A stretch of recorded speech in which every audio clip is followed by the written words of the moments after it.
اللہ تبارک و تعالیٰ نے ہم پر بہت ساری عبادات میں سے ایک عبادت جو سب سے اہم ہے، نماز ہم پر فرض کی ہے۔ روزہ بھی عبادت ہے، نماز بھی عبادت ہے، حج بھی عبادت ہے، زکوٰۃ دینا بھی باعث ثواب اور عبادت کا کام ہے۔ لیکن ہم ذرا غور کریں، عبادات ایسی ہیں کچھ کہ ان کا تعلق کسی عظیم ہستی، کسی نبی، کسی صحابی، کسی ولی کی یادگار ہے۔ قرآن کریم کی بڑی مشہور و معروف آیت کریمہ میں نے پڑھی ہے، اس کا کچھ حصہ تلاوت کیا کہ ان الصفا والمروۃ من شعائر اللہ۔ اللہ تعالیٰ قرآن کریم میں فرماتا ہے کہ بے شک صفا اور مروہ یہ اللہ کی نشانیاں ہیں۔ اب صفا مروہ دو پہاڑ ہیں، بظاہر دو پہاڑیاں ہیں، ان کے درمیان کچھ فاصلہ ہے۔ حاجی حج کرنے والا ہو، عمرہ کرنے والا ہو، جو بھی زائر مدینہ مکہ مکرمہ میں عمرے کی نیت سے جائے یا حج کے ارادے سے جائے تو وہ صفا مروہ کی سعی ضرور کرتا ہے۔ اب دیکھیں یہ وہ کیوں کرتا ہے؟ کیونکہ یہ اللہ کی نشانی ہے۔ اب ہم اس پر اگر غور کریں کہ یہ اللہ کی نشانی کب بنا، تو اللہ کے نبی حضرت ابراہیم علیہ السلام جب اسماعیل علیہ السلام کو بچپن کی حالت میں چھوڑ کر آئے تو اماں ہاجرہ پاک پانی کی تلاش میں وہ ایک پہاڑی سے دوسری پہاڑی کی طرف دوڑی، دوسری سے پہلی کی طرف دوڑی، تو اللہ پاک کو اماں ہاجرہ پاک کی یہ ادا اتنی پسند آئی کہ قیامت تک آنے والے حاجیوں اور عمرہ کرنے والوں کے لیے یہ ادا واجب قرار دی کہ اے حج کرنے آنے والوں، اے عمرہ کرنے آنے والوں، ان الصفا والمروۃ من شعائر اللہ، یہ صفا مروہ اللہ کی نشانیاں ہیں۔ میں نے کہا یا اللہ یہ تو پتھر ہیں، یہ پہاڑ ہیں، یہاں ذرات ہیں اور پتھر ہیں، ویرانہ تھا، پتھروں کی کیا حقیقت ہے کہ تو فرمائے یہ میری نشانیاں ہیں؟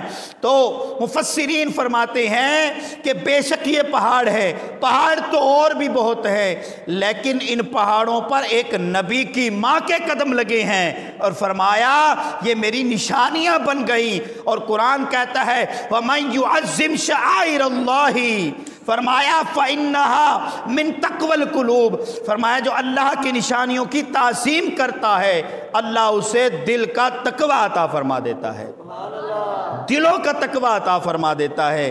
اب ذرا یہ دیکھیں، غور کریں، بظاہر تو پہاڑیاں ہیں لیکن ایک ولیہ کی، کیونکہ نبی کی جو ماں ہوتی ہے وہ ولیہ ہے، ایک ولی کے، ایک ولیہ کے قدم لگے، اللہ نے اس عمل کو اللہ نے واجب قرار دے دیا اور ان پتھروں کو، ان پہاڑوں کو اللہ نے اپنی نشانیاں بیان فرما دیا۔ پتہ چلا اب جو صفا مروہ کی تعظیم کرے گا کیونکہ وہ اللہ کی نشانیاں ہیں، اللہ فرماتا ہے وَمَن يُعَظِّمْ شَعَائِرَ اللَّهِ، جو میری نشانیوں کی عزت کرے گا میں اسے اپنا تقوی عطا فرما دوں گا، دلوں کے اندر اپنا خوف عطا کر دوں گا، اسے عبادت کی گویا کہ لذت عطا کر دوں گا، اسے نمازوں کا ذوق و شوق عطا کر دوں گا۔ تو یہ قدم لگے اللہ کی ولیہ کے، اللہ نے اسے اپنی نشانیوں میں شامل فرما کر اس پر دوڑ کو اپنی عبادت بنا دیا۔ تو یہ اللہ تبارک و تعالیٰ کے نیک بندوں کی ادا ہے۔ اب آپ ذرا غور کریں، اللہ کے نبی حضرت اسماعیل علیہ السلام، آب زمزم کا جو کنواں ہے، حضرت اسے کنواں کہا جاتا ہے، لیکن حضرت اسماعیل نے جب اپنی ایڑیاں رگڑی اللہ پاک نے پانی کا چشمہ جاری فرما دیا، ساری کائنات اسے زمزم کہتی ہے۔ اگر ہم غور کریں کہ زمزم کا مطلب کیا ہے، زمزم کا مطلب ہے رک جا رک جا۔ یہ جب پانی اسماعیل کی ایڑیوں کے رگڑنے کی وجہ سے نکلا تو اماں ہاجرہ نے کچھ پتھر لگائے اور فرمایا زم زم، زمزم کا مطلب ہے رک جا رک جا۔ اما ہاجرہ کے یہ لفظ، نبی کی ماں کے یہ لفظ، ایک ولیہ کے یہ لفظ ان کی زبان سے نکلے کہ رک جا رک جا، اللہ کو اتنے پسند آئے کہ آج ساری کائنات کے مسلمان اسے زمزم ہی کہتے ہیں۔ ایسی اللہ کو پسند آئی۔ اللہ کے ولی، نبی کی ماں، اللہ کی ولیہ کے منہ سے نکلے ہوئے الفاظ اللہ کو ایسے پسند آئے، اور ساری کائنات زمزم کہہ رہی ہے۔ اللہ کے بندو یہ تو پانی ہے، زمزم کا مطلب ہے رک جانا، تم روک تو نہیں رہے۔ کہنے لگے نہیں، بات یہ ہے کہ دیکھو تو صحیح، وہ زبان کس کی تھی، وہ منہ کس کا تھا؟ نبی کی ماں کا تھا، ایک ولیہ کا تھا۔ اللہ کو پسند آ گیا۔ ساری کائنات بے شک پانی ہے، بے شک پانی ہے، لیکن اللہ کی نیک بندی کی ادا کی وجہ سے اللہ نے زمزم کو فرما دیا، اور اب ساری کائنات اسے زمزم کہتی ہے۔ اب دوسری چیز دیکھیں، نبی کریم صلی اللہ علیہ وسلم کی یہ سنت ہے کہ پانی اگر پینا ہے تو بیٹھ کر پئیں، پانی پینا ہے تو بیٹھ کر پئیں، لیکن زمزم وہ پانی ہے، اللہ کے نبی نے فرمایا اسے کھڑے ہو کر پیو، اسے کھڑے ہو کر پیو۔ زمزم شریف، اسے کھڑے ہو کے پینا۔ یا اللہ وہ بھی پانی ہے، وہ بھی پانی ہے۔ ایک پانی کو پیئے تو حکم ہے بیٹھ کے پیو، اور حدیث میں آتا ہے اونٹوں کی طرح کھڑے ہو کر پانی نہ پیو۔ یا اللہ ادھر خود تیرے نبی نے فرما دیا کھڑے ہو کے پیو۔ تو مفسرین فرماتے ہیں بات یہ ہے پانی وہ بھی ہے، پانی یہ بھی ہے، پانی وہ بھی ہے، پیتے وہ بھی ہیں، پیتے وہ بھی ہیں، لیکن یہ عام پانی نہیں، یہ اللہ کے نبی کے قدموں کی برکت سے نکلا ہوا پانی ہے۔ تو اس کا بھی ادب کرنا پڑے گا۔ پتہ چلا اللہ کے نبیوں، اللہ کے ولیوں کے قدموں سے جو چیز نسبت رکھتی ہے اللہ اسے برکتیں عطا فرما دیتا ہے۔ حضرت ایوب علیہ السلام آپ جب بیمار ہوئے اللہ کی بارگاہ میں عرض کی، اللہ نے فرمایا ارکض برجلک مغتسل و بارد و شراب، فرمایا کہ اے پیارے ایوب اپنے ایڑی کو ذرا رگڑو، ارکض برجلک، اپنی ایڑی کو رگڑو۔ اللہ کے نبی نے جب ایڑی رگڑی اللہ نے زمین سے پانی کا چشمہ جاری فرما دیا، اور اس کا ذکر قرآن میں فرما دیا۔ فرمایا پیارے ایوب پانی جو نکلے گا اسے پیو بھی صحیح، اس سے نہا بھی لو، اللہ پاک اپنی رحمت سے شفا عطا فرما دے گا۔ تو وہ بھی برکتوں والا پانی اللہ تبارک و تعالیٰ کے نبی کے قدموں کی رگڑ سے پیدا ہوا۔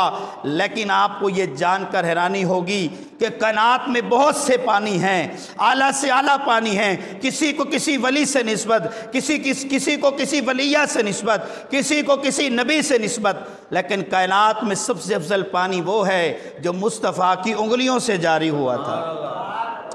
میرے آقا صلی اللہ علیہ وسلم کسی جنگ پر جا رہے ہیں، قافلے میں صحابہ کا گروہ ساتھ ہے، ایک جگہ پڑاؤ کیا، خیمہ لگایا، کریم آقا صلی اللہ علیہ وسلم نے قریب پانی نہیں تھا۔ میرے آقا صلی اللہ علیہ وسلم نے صحابہ کو فرمایا اے میرے صحابہ ذرا دیکھو کہیں پانی ہے؟ صحابہ کچھ ادھر گئے، کچھ ادھر گئے، کچھ ادھر گئے، واپس آ گئے، یا رسول اللہ دور دور تک پانی کا کوئی نام و نشان نہیں۔ میرے آقا کریم صلی اللہ علیہ وسلم نے فرمایا اچھا ایسا کرو یہ جو سامنے پہاڑی ہے اس کے پیچھے جاؤ ذرا۔ یا رسول اللہ ہم ہو کے آئے تھے۔ فرمایا اب جاؤ، اب میں بھیج رہا ہوں، اب میں بھیج رہا ہوں، اس پہاڑی کے پیچھے جاؤ۔ صحابہ فرماتے ہیں ہم جب گئے کیا دیکھتے ہیں، ایک حبشی غلام ہے جس نے اونٹ پر چمڑے کا بنا ہوا مشکیزہ پانی کا بھر کے رکھا ہوا ہے۔ آقا صلی اللہ علیہ وسلم پہاڑ کیا اس طرف ہیں اور وہ پرلی طرف ہے، اور فرما رہے ہیں پانی مل جائے گا، جاؤ تو صحیح۔ فرماتے ہیں ہم اس شخص کے پاس گئے، اس حبشی کو کہنے لگے کہ آپ پانی کہاں سے لائے ہو، وہ کنواں وہ چشمہ ہمیں بھی بتاؤ تاکہ ہم پانی لے کے آئیں۔ اس نے جب چہرے دیکھے نا، یہ چمکتے ہوئے چہرے، یہ روشن چہرے، یہ تابناک چہرے، کہنے لگا اتنے خوبصورت ہو، اتنے پیارے ہو، اتنے حسین ہو، دل نہیں کرتا کہ تمہیں بھیجوں کہ تم سفر کر جاؤ اور وہاں سے پانی بھر کے لے آؤ۔ ایسا کرو میرا پانی تم لے لو، میں خود اور بھر کے لے آؤں گا، میں خود اور بھر کے لے آؤں گا۔ تو صحابہ فرمانے لگے کہ بھائی اگر تو نے اتنی مہربانی کر دی ہے تو ایک مہربانی اور صحیح، اب اپنے اونٹ کو وہیں لے چل، ہمارے سردار بیٹھے ہیں، یہ مشکیزہ وہیں پہ چھوڑ کے خالی کر کے آ جا۔ اب یہ حبشی چلتا چلتا اونٹ لے کر میرے آقا کی بارگاہ میں پہنچتا ہے۔ کریم آقا صلی اللہ علیہ وآلہ وسلم کے صحابہ نے مشکیزہ اتارا اور اپنے مشکیزوں میں پانی بھر لیا۔ اب جب پانی بھر کے نا مشکیزہ لے کے وہ جانے لگا تو صحابہ حضور کی کہنے لگے یا رسول اللہ آپ کے در سے پہ تو جو بھی آیا ہے وہ جھولیاں بھر کے لے گیا ہے، یہ تو پہلی بار ہوگا کہ کوئی آئے اور خالی لے جائے، اپنا برتن خالی لے کر چلا جائے۔ یا رسول اللہ کرم فرمائیے۔ میرے آقا نے فرمایا اچھا ایسا کرو، اس کا مشکیزہ ادھر دو۔ اس کا مشکیزہ لیا، میرے آقا نے اس کے مشکیزے میں اپنے ہاتھ کو یوں رکھا اور اللہ نے مصطفیٰ کی انگلیوں سے پانی کے چشمے جاری فرما دیے۔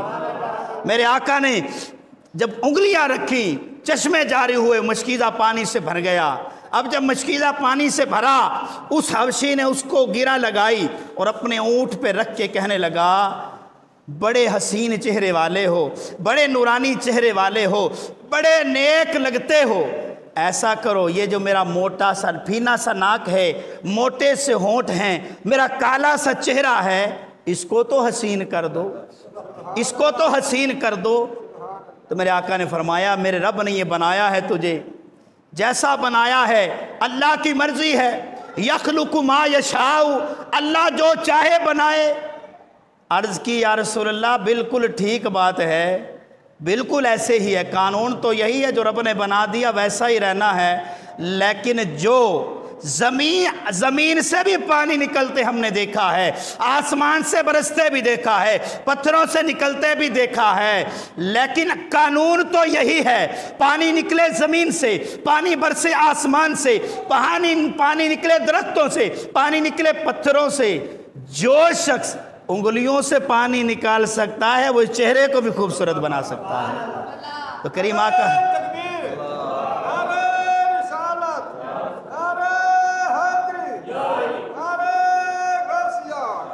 میں نے کہا تھا تو حبشی پر بڑا ذہین تھا، بڑا سمجھدار تھا تو رنگ کا کالا، تھا تو بدنما، لیکن خدا کی قسم اس کی نگاہ پڑی کس پہ اور اس پر کس کی نگاہ پڑ گئی؟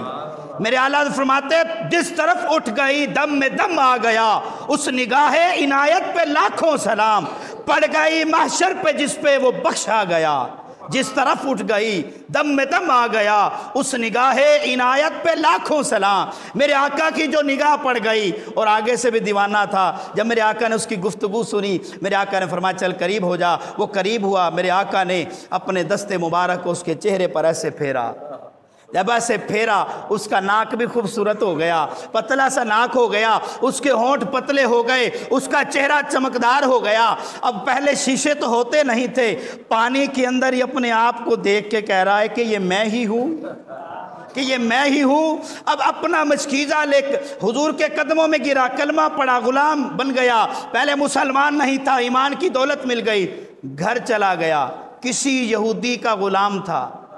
جب دروازے کو دستک دی، غلام نے آقا نے دروازہ کھولا تو دیکھتا ہے، کہتا ہے من انتا، تو کون ہے؟ اس نے کہا میں تیرا وہی تو غلام ہوں۔